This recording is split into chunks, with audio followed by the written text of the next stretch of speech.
এভারকেয়ার হাসপাতালে আছেন সহকর্মী জাওয়াদ মাহমুদ। সরাসরি যুক্ত হব তার সঙ্গে। জাওয়াদ, জানতে চাই যে বেগম জিয়ার শারীরিক অবস্থার সবশেষ পরিস্থিতি কি এবং হাসপাতালে হেলিকপ্টার মহড়ার কেন্দ্র করে নিরাপত্তা জোরদার করা হয়েছে কিনা?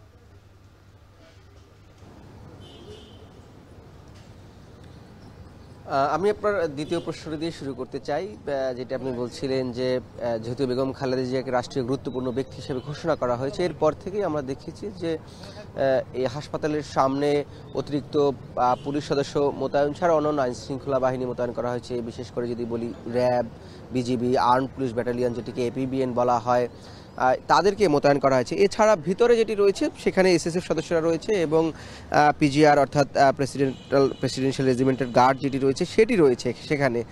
এবং সামগ্রিকভাবেই যেদিন তাকে এই রাষ্ট্রের বিশেষ গুরুত্বপূর্ণ ব্যক্তি হিসেবে ঘোষণা করা হয় সেদিন থেকেই কিন্তু আমরা দেখেছি যে এখানে, যেহেতু আমরা শুরুর দিন থেকে এখানে সংবাদ সংগ্রহ করছিলাম, আপনি ঠিকই দেখতে পাচ্ছেন যে এখানে ব্যারিকেড দেওয়া হয়েছে, এই বিষয়গুলো করা হয়েছে এবং এখানে একটি বিশেষ প্রোটোকল ব্যবস্থা করা হয়েছে। সেটি যেমন করা হয়েছে এবং সামগ্রিকভাবে পুরো এই যে হাসপাতাল চত্বরকে একটি নিরাপত্তার বলয়ে ঢেকে দেওয়া হয়েছে।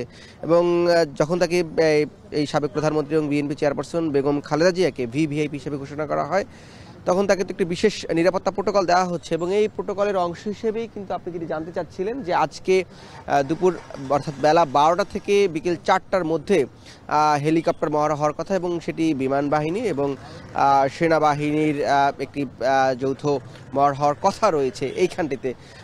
সেটি আসলে ঠিক কটা নাগাদ হবে সেটি আমরা এখনও নিশ্চিত হতে পারিনি।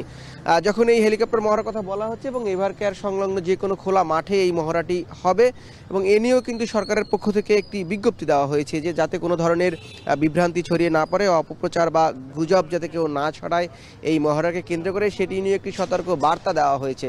এবং দ্বিতীয় যে বিষয়টি আরেকটি জানতে চেয়েছেন বেগম খালেদা জিয়ার চিকিৎসা, এখন সবশেষ যেটি রয়েছে গতকাল থেকে অর্থাৎ যুক্তরাজ্য থেকে যে বিশেষজ্ঞ চিকিৎসক দল ছিল বেগম খালেদা জিয়াকে তার এই চিকিৎসা সহায়তা করতো, সেই দলের প্রধান রিচার্ড বিয়েল তিনি এখানে এসেছেন। গতকাল থেকে বাংলাদেশের চিকিৎসক দলের সাথে যুক্ত হয়েছেন এবং একই সাথে গত রাতে চীন থেকে কিন্তু দুটি চিকিৎসক দল ছিল, একটি প্রাথমিক চিকিৎসক দল ছিল 5 সদস্যের, তারাও এখানে এসে দেখে গেছেন এই চিকিৎসক দলের সাথে।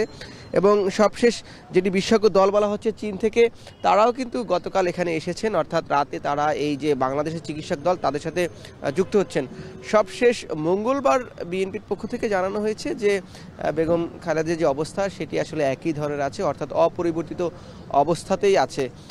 এখন পর্যন্ত আসলে সবশেষ সেটি জানা যাচ্ছে। পরবর্তী যদি তার দল বা ব্যক্তিগত চিকিৎসক কোনো ধরনের ব্রিফিং করে তখন আসলে আর আমরা বিস্তারিত বলতে পারবো, তা আপনাদের মাধ্যমে জানিয়ে দিতে পারবো।